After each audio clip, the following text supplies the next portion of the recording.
left field. I think I've told you before that my goal is always that the in-class exercises should lead into the homework and the homework should lead into the exam so that everything is just kind of linear and no surprises is how I like it. I like things to be well organized and sequential. So I hope that you found it that way. I've started to look over the exams already, and because we have such a large class, I think we've got 42 students in the class, and so it's going to take me some time to grade those. What I'll be aiming for is to have the exams graded by Wednesday of next week. So I'll try not to leave you in suspense for too long. The other announcements I wanted to share with you is that, since we've just had our midterm exam, we're starting a new part of the course, and so that means there's going to be a bit of a breather when it comes to the homework assignments. Your next homework assignment won't be due until Monday, the 12th of October. So I'll have homework assignment 7 posted shortly after our class today so that you can, if you want, start to look it over. And then what seems like an impossibly long time in the future will arrive very, very quickly. The due date for our project. I'll be spending most of our class time today talking about the project, and it's due on Friday, the 20th of November.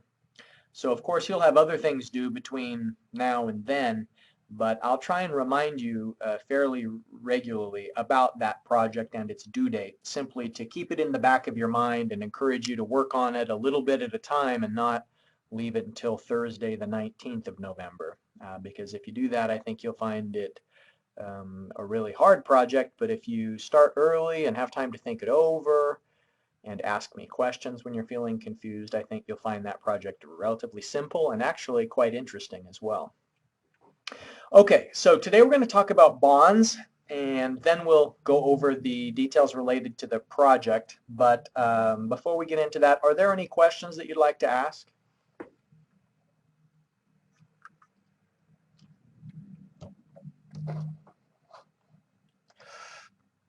Okay, well, if no, let's start talking about bonds then. We've previously introduced the idea of bonds a little bit in the past as one of the ways that a company can raise money. And so the definition of a bond is that it's an interest-bearing certificate. It's something that an investor can purchase from a company, and the company is promising to pay a fixed rate of interest over time. And the way that a bond is usually structured is that in addition to the periodic interest over time, that the principal is also returned at the end of the bond. And so you can buy a bond from a company. They use that money to finance new projects, and then they pay interest to their bondholders over time, and then there's a lump sum payment at the end, which is the return of principal.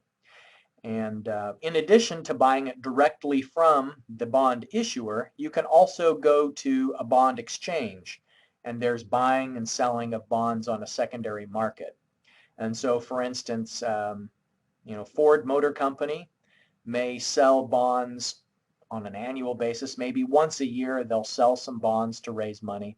But that doesn't mean that you can only buy Ford bonds on that one day per year, because the people who buy the bonds sometimes will need their money back sooner than the entire duration of that bond. And so the buying and the selling on the secondary market kind of facilitates people to be able to get in and out of the bond market a little bit more easily than if you were obligated to hold it the whole time. In other words, you can sell it early. Here is a couple of bonds that I looked up a few months ago, just as an illustration. And when you are looking up bond data, you'll usually see, in addition to the name of the bond issuer, you'll see a couple of columns here. The coupon is the amount of interest that's actually being paid by the company or government agency that's selling the bond. And so in the case of Wells Fargo, for instance, Wells Fargo is promising to the holders of its bonds that on an annualized basis, they will pay 4.75%. Now, it's most common that bond holders will get paid on a quarterly basis. And so, the people who hold the bonds would get paid 1/4 of the annual coupon rate during each quarter.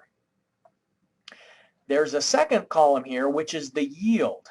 Now, the yield has to do with the current price of the bond on the secondary market.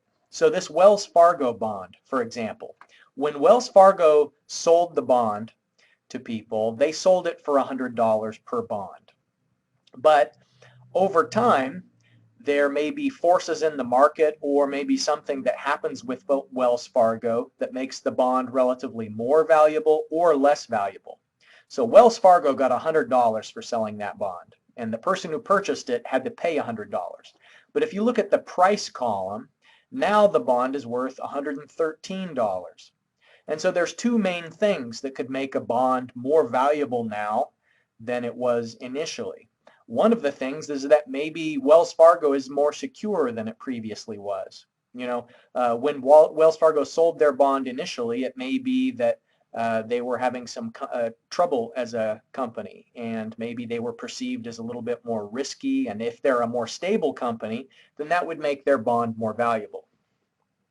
The other and the main factor is it could be that the market is just more interested in buying Wells Fargo bonds. And so, you know, for example, if this Wells Fargo bond is paying 4.75%, and it's hard to find a bond that pays that much, you know, like maybe in the years since that bond was initially sold, maybe interest rates throughout society have gone down, and it's harder to find a good bond that pays that high coupon rate. And so if you have a bond that's paying a high interest rate and it's a relatively safe company, then suddenly that bond is going to be worth more than the original purchasing price. And so that's what we see. With $113 being the current value of that Wells Fargo bond, that's because people are eager to receive that nice 4.75% rate of return. I mean, think of it. You would be. If you go around from place to place and you're looking at all these investment options and you're saying, well, I could put my money into a savings account and I'd get less than 1%. And then you look at the bond market, you see, well, all the bonds that are for sale today are only paying out 1% or maybe 1.5%. Then you'd say, yeah, I think that 4.75% bond being paid by Wells Fargo is pretty valuable. So I'm willing to pay more than the original purchase price. And so that's why sometimes you'll see a current price that's higher than the original selling price of the bond was. I hope that makes sense. The flip side of it is occasionally you'll see a bond that's priced lower than its original basis. And so look at Chesapeake Energy. Does anybody in class know anything about Chesapeake Energy? It's a company with some regional and local applicability. Does anybody know something about Chesapeake Energy?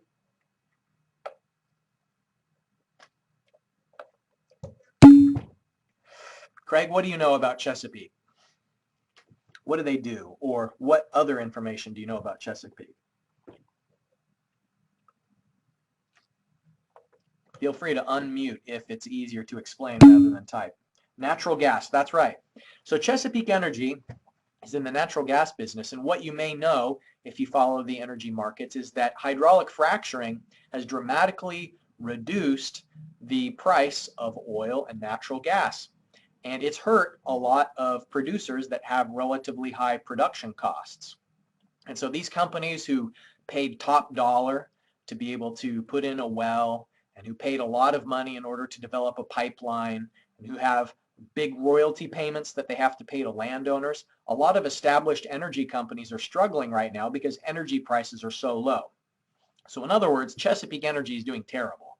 And I think that I got this data even before, if I'm not mistaken, they might have declared bankruptcy since I gathered the data off of this table. So the market was looking at Chesapeake Energy and saying, oh, this company's really struggling. The bond that they sold for $100, because they're kind of teetering on the brink, I'm only willing to pay $61 for that bond.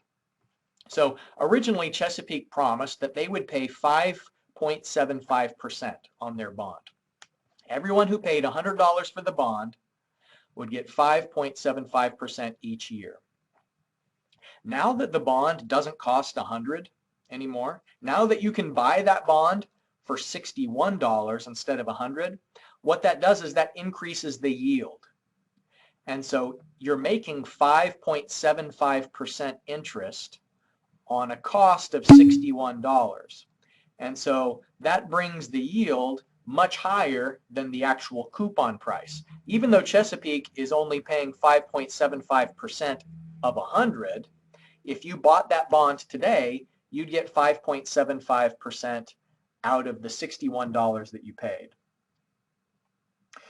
Yeah, Zach mentions that natural gas will be around for a long time, and it's true. It'll be around for a long time, but as Craig mentions, yeah, the market is flooded. Hydraulic fracture has just brought so much extra supply. There's more supply than demand, and the prices have plummeted. All right, so what I've just described and what we've talked through together is a little bit of information about why the coupon rate is different from the yield rate. What the yield rate takes into account is the current price of a bond. So when the current price of a bond is higher than its basis, the yield rate is lower than the coupon. So Wells Fargo, the yield rate is lower than the coupon because the purchase price is above the $100 basis. But in each of these cases where the price of the bond is less than the initial basis cost, so Chesapeake originally sold for 100, now it's only worth 61. So that means if you buy the bond now, then the coupon has a higher yield. Now, the risky thing, 30% interest, boy, that sounds great to me, but it only sounds great if they don't default. So it's a greater risk. Any questions about the trends that are illustrated in that table?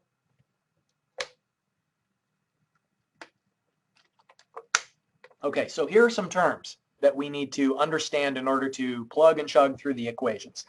A bond delivers you two types of payments. When you buy a bond, you get back two kinds of money. You get back your interest, which is the interest rate times the basis. So R is the rate of the bond, Z is the original purchase price.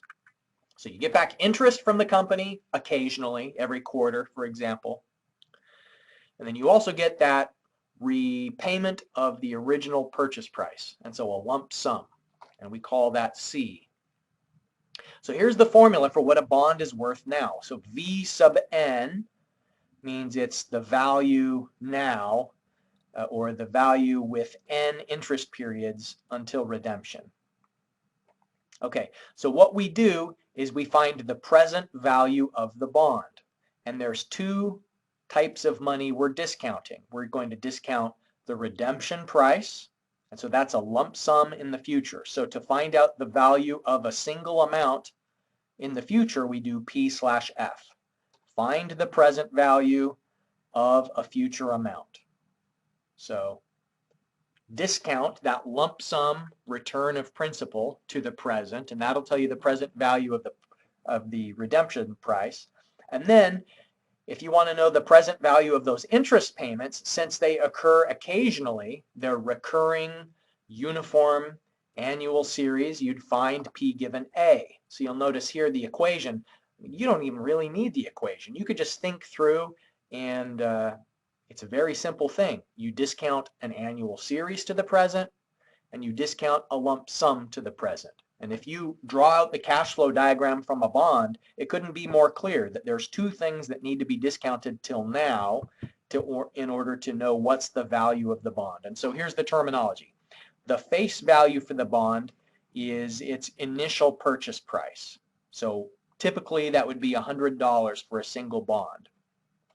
The redemption price is usually the same thing as the face value. Occasionally there are some bonds where rather than paying periodic interest, they'll just give you a bigger lump sum at the end. And so there can be cases where the redemption price is different from the face value, but more typically they're the same. R is what the company is promising to pay. It's the bond rate, sometimes known as the nominal interest rate per interest period. Now the bond rate is different from the yield rate.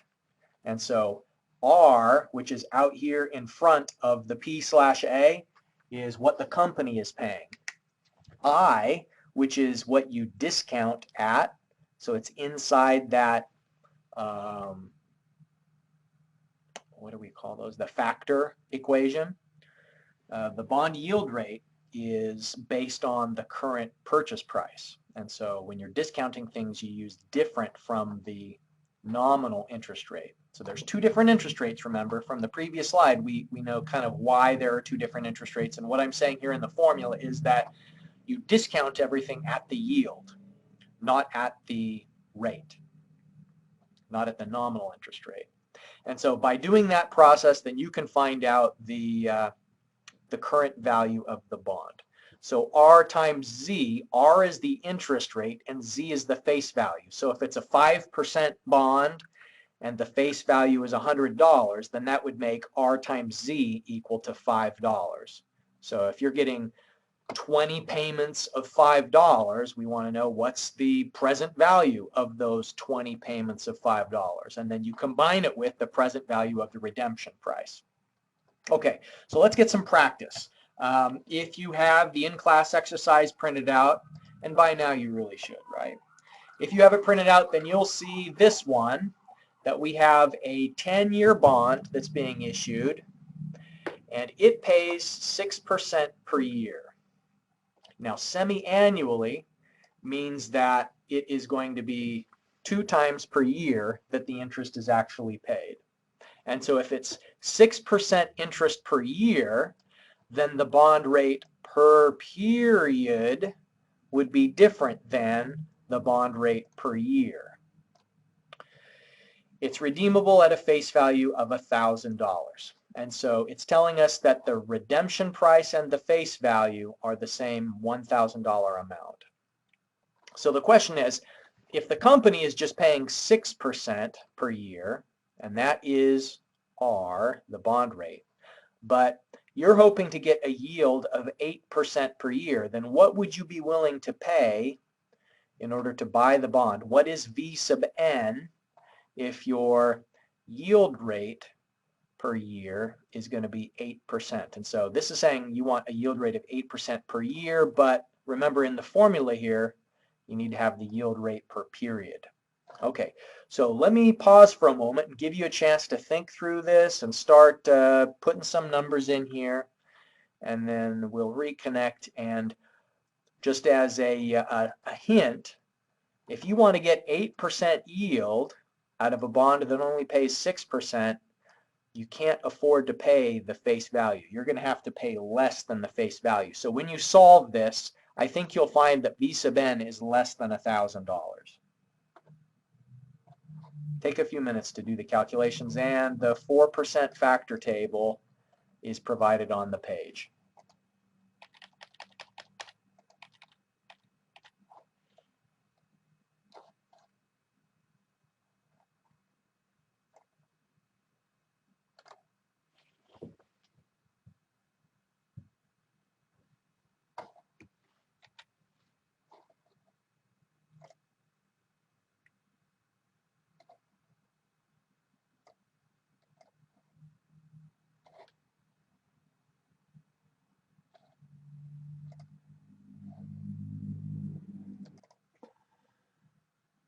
All right, let's see how much this bond is worth if our goal is to make an 8% annual yield. That is our objective. We can't afford to pay $1,000. If you pay $1,000 for the bond, then you'll only get a 6% yield. So to get a bigger yield than the company is willing to pay, you have to pay less than the face value. So let's go through this solution together. All right, so first, the definitions, N, R, and so on. Okay, so first things first, N is 20, the number of periods before a redemption. And so it's a 20-year bond, but it's payable semi-annually. So that means that there's going to be 20 times that it pays interest. So N equals 20. The bond rate per period, if it's a 6% bond rate per year, but there are 2 periods per year, then that means it's 3% per period, so 0.03. The yield rate, same thing. Divide the yield rate by 2 because there are 2 payment periods in each year. So 0.04 is our yield rate. The face value and redemption price are both 1,000. So you can see the way that I've set this up is 1,000, which is C, the redemption price. We're going to get a lump sum payment of 1,000, 20 periods in the future. And so what I want to know is if I discount that $1,000 to the present, and I'm discounting it 20 periods, and it's being discounted 4% per period, then what is the current value of that $1,000 20 periods in the future? So that's what I'll find by multiplying $1,000 by that factor when I look it up. Now, how much interest gets paid out by the company twice per year, every 6 months? So every 6 months, they're going to pay out $30. They're going to pay out 3% of 1,000 twice per year because it's 6% per year nominal interest, but on a semi-annual basis, that's 3% per period. And so $30, and there's going to be 20 payments. So 20 $30 payments over and over and over again. We want to take that annual series to the present. So that's why it's a P/A. And remember, we're discounting it at 4%, which is the yield rate per period we hope to achieve. So you can see I've looked up those factors. In the 4% table, I looked up the P/F factor, 0.4564. In the 4% table, I looked up the P/A factor, 13.59. So the two components, there's the current value of the redemption price, and there's the current value of the periodic interest payments. And so if we take all of those $30 interest payments to the present, they're worth an equivalent of $407.71. Whereas the whereas the lump sum, the return of principal 20 periods in the future is worth $456.40. So in total, it should be $864.11. Okay, so any questions about that example?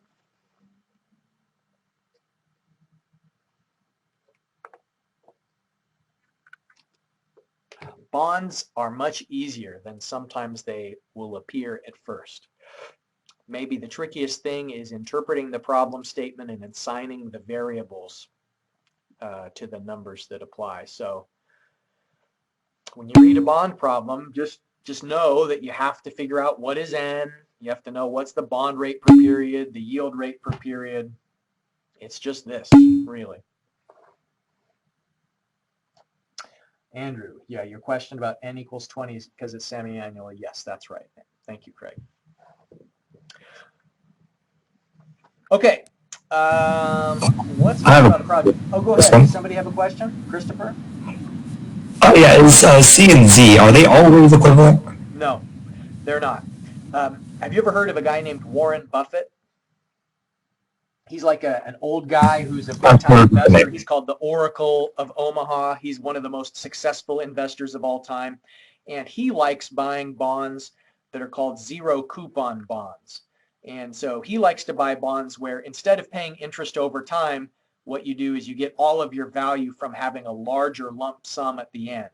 And so there are bonds out there where, let's say you pay $1,000 now and you get $2,000 in the future, and then there's no interest over time. And so C and Z are not always the same thing. They often are, but not always. Okay, well, let's talk about the project then. This is a big one. 15% of your course grade. I've increased it compared to previous semesters. In some of the previous semesters, we used to have quizzes. But because of this class being virtual and the pandemic and so on, etc., quizzes aren't as convenient as they'd be if we were meeting face to face. And so I took some of the credit that used to go into quizzes and I moved it into this project. I've had really good reviews from the project. The students like it because it's a real world applying the course to your life. And, ultimately that's the thing that's most interesting to everyone in this world is themselves. And this project is about you.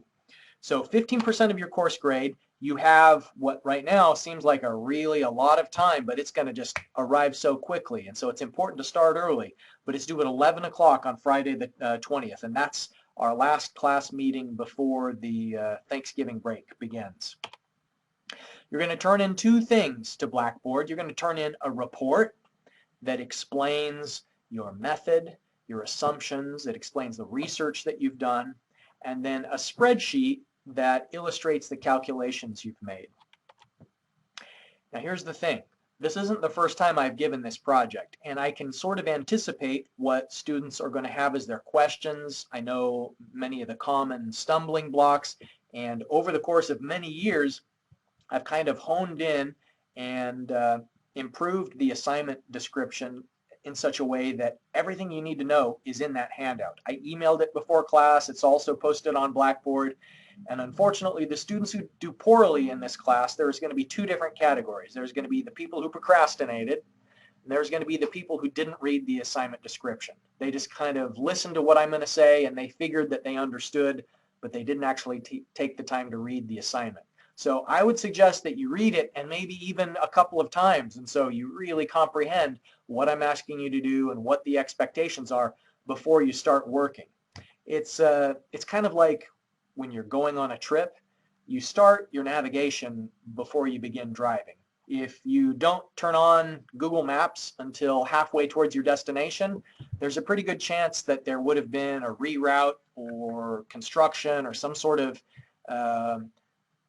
mistake that you've made, and that having the instructions in your mind from the beginning would have saved all of that trouble. So in the end, you'll save a lot of time if you read the handout before you begin. All right, so here's an overview. Think of your wallet and how much money you've got in there. Whoever's wallet this is loaded, because look at that. It's a 20 on the top, so you just got to assume that it's even bigger bills in the middle there. Broke, maybe. You're broke now, but if you're in this program, whether it be computer science or engineering or whatever the case may be, students who take this class have a bright future with good jobs waiting at the end of the tunnel. You're putting in a lot of work and you're going to make money. So here's what we're going to do. The concept is you've got a certain amount of money right now, and maybe it's negative because of student loans. Maybe you have a negative net worth at the moment. That's okay. You're going to be projecting into the future and you're going to be asking, what is your income starting when you graduate? When you graduate, now you're going to have to do a little bit of research to find out what is your likely income. And so some of the ways that you can figure out what does a typical electrical engineer make? You could find websites that say what's the typical starting salary for an electrical engineer. That's one way to do it. Maybe you've had an internship before for AEP. And so you could call your old boss and ask him, hey, what's a typical starting salary for someone with a bachelor's degree in electrical engineering? Or maybe you have a family member or a friend or someone who's ahead of you in the program that's graduated. So you can gather data from all of these sources and make an estimation on what's your income likely to be when you graduate. Now, think about your expenses, the outflow. That's the money that's going to be draining your wallet. And you have some experience with that, maybe. Maybe you're already living on your own. But when you have a job, probably you're going to loosen up a little bit. You're going to have some income, then maybe your spending habits will change as well, where you're scrimping and saving, and maybe you're only going to Chick-fil-A 4 times a week. Maybe when you graduate, you'll go to Chick-fil-A 6 times per week. So whatever the case may be, your expenses are likely to change. Maybe you'll move out onto your own, so you'll have rent and utilities, and now you're going to have expenses related to health insurance and all sorts of things. In this project, what I'm asking you to do is think into your future through the entirety of your life and project the different phases of your life. What are your expenses going to be like when you first graduate? Maybe what will your expenses be like when you buy your first home, when you have a family, when you're in retirement. Some of those big one-time expenses that roll around, like a wedding or buying an RV or putting your kids through college. There are going to be these extraordinary expenses that aren't the same as the regular routine outflows of cash. They're maybe a little bit unexpected. So we have in and out. Now, I've got this represented as a tank, and this is kind of like, think of it as some water that's in the tank. What happens to the amount of water in the tank if what flows in is bigger than what flows out? What occurs with the water level if in is bigger than out? It rises. Very good. That's right. That's mass balance for you. That's one of the most important ideas in environmental engineering, is the idea of let's keep track of a certain control volume and trace the in and the out. And so that's what you want. You want to have income bigger than expenses, because then your balance will grow. But there's another way that your balance will grow in addition to that. In addition to in being greater than out, you can also get your balance to grow through interest, because you're going to earn a return on your savings. So the money that's in your wallet won't earn an interest, but hopefully you'll only keep a certain amount in cash, and then more of it will be in savings accounts. Or maybe you'll have some bonds, or maybe you will have a 401 account sponsored by your employer that includes some mutual funds, maybe some individual stocks. It could have bond funds or money markets or real estate investments. Hopefully it's a balanced portfolio, but the case is you can determine a weighted average interest rate that you're likely to make. If you look back through some investments, if you look at, what is the stock market as a whole return for the last 20 years? Maybe it's 7.5%. And so you do the research and you find what its past performance has been, and then you extrapolate into the future and say, if it continues on the past trend, then I might make some additional interest, and that's going to help my savings grow over time. So the project has these phases, and the report you need to submit should be broken up into these same sections. You're going to have an income from work section of your report. And so in that section of the report, you're going to tell me what kind of job you want to have when you graduate. You're going to describe the research you did to identify the starting salary. But it's not just the starting salary, because we're going to project through your entire life. The subtitle for this project is a cash flow diagram for your life. So I want to know what's your starting salary, but also what will be your salary in year 2 of your work, in year 3, in year 4. And so there are these cost of living adjustments that people routinely get to help them defray the rising prices of food and fuel and housing and so on. And so you may have your income go up over time because of a cost of living adjustment, but then maybe you'll also get a raise because 5 years down the road you get your engineering license. You may get a raise because you have additional responsibility. Maybe now you've become a manager. And so you just think, this is all extrapolation, and so nobody's going to hold you to it, but planning for the future is important, making a plan and estimating what could happen. So you're going to be summarizing your income over time. You'll do the same thing with expenses. Now, your expenses in year 1, immediately after you graduate, are not going to be the same as your expenses in 40 years from now. You'll have a different number of people in your household.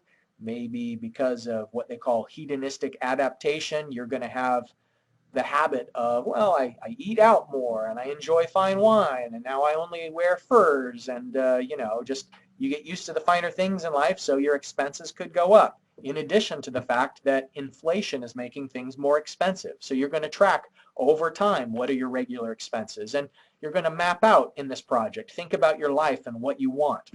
Do you want to have a big lavish wedding where you spend $100,000 and invite everyone you've ever met?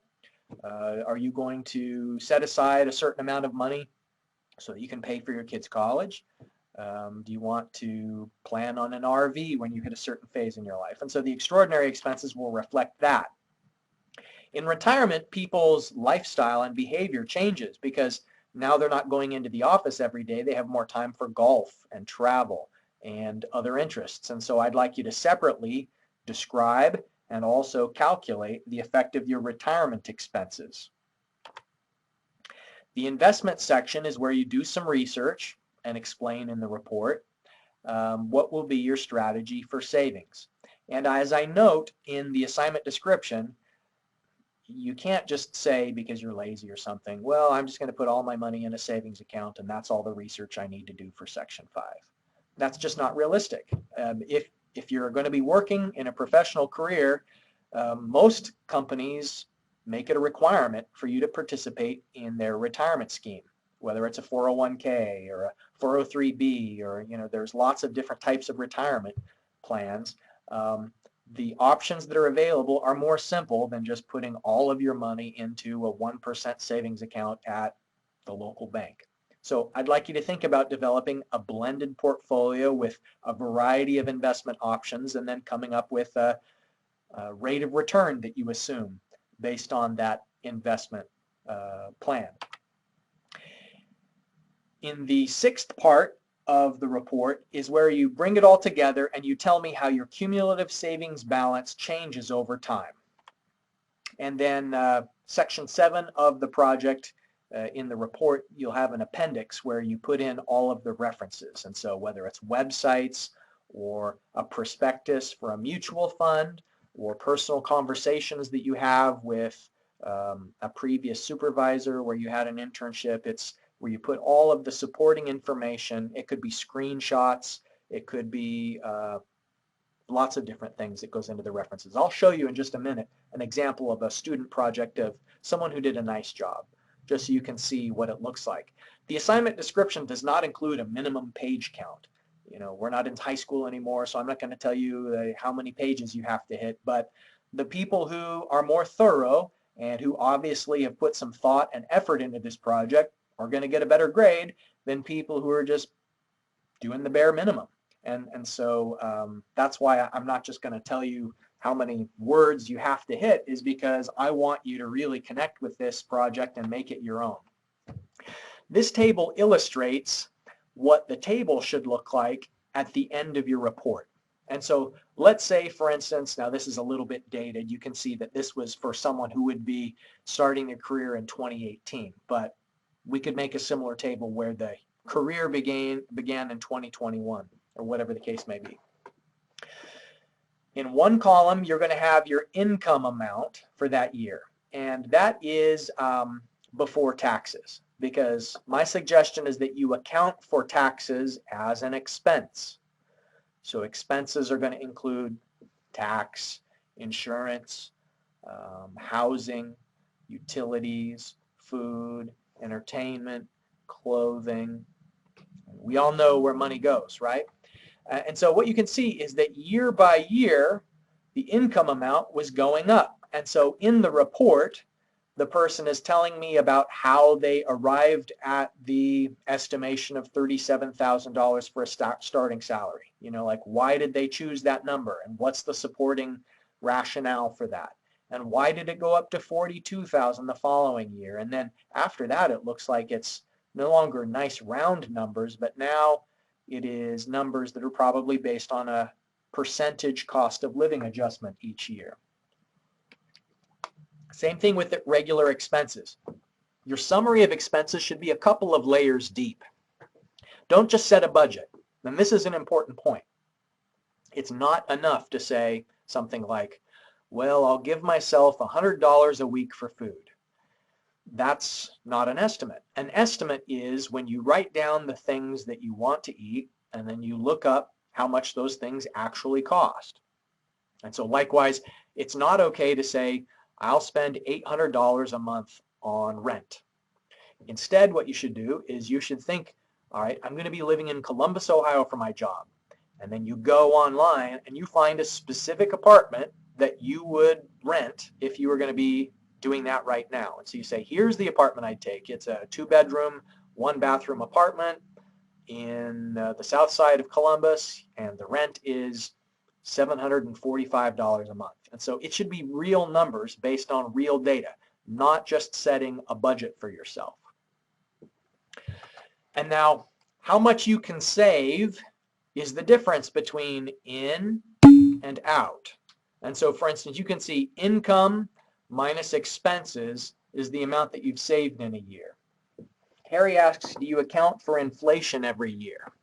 And you do.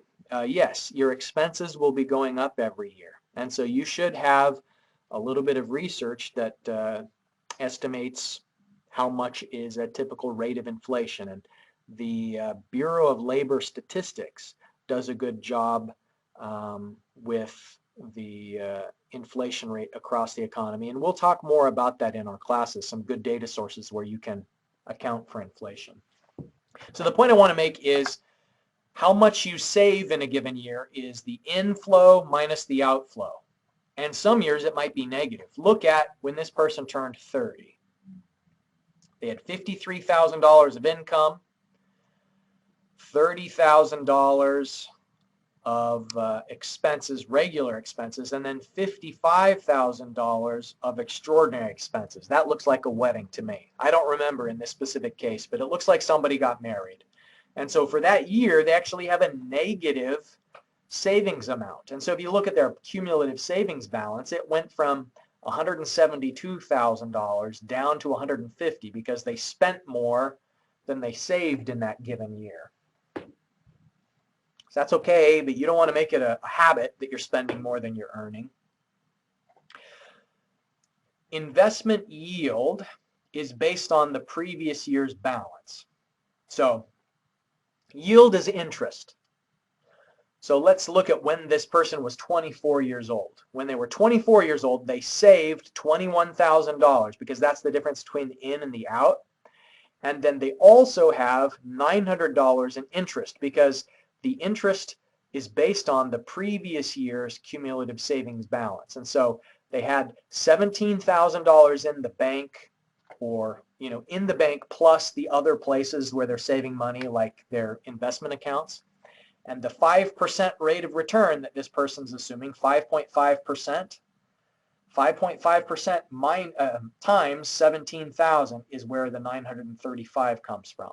And so your cumulative savings balance in any given year, and this is really important, it's the previous year's balance plus how much new money do you save in the year plus the yield for that year. And we'll talk more about that, but that's really important to correctly calculate the cumulative savings balance. One of the common mistakes I see is that people don't understand how to calculate this column. So don't wait until Thursday night, the 19th of November, to think about how to calculate that column. If you have any uncertainty, I'd be glad to go over it with you. Let me just flip through this report. This is a student from a couple of years ago. So you can see that they go through the process of explaining where they would be working and how they got the information. And it's a couple of pages long, and there are references in the appendix that support this information. Then here in the regular expenses section, they've gone into some detail about the specific apartment they're planning to use, the cost of fuel and food, and the information that supports that the spreadsheet.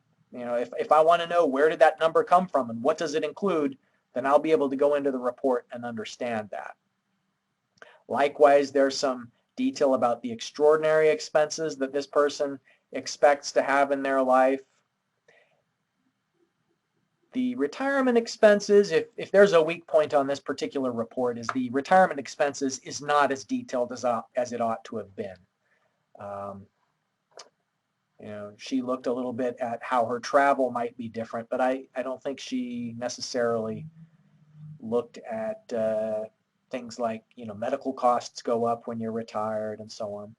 Good information about investment and how to calculate a weighted average return. And then at the very end here is that summary table where she is showing every year a separate inflation rate, which is different from the rate of return on the investments, And so the inflow due to work, the outflow due to expenses, how much got saved in a given year, plus the investment yield, and then the cumulative savings balance. And what you're going to find, this project, if nothing else, I hope that you become shocked at the effect of compound interest, because most of you, if you do this spreadsheet through your life, you're going to find you're going to become a millionaire.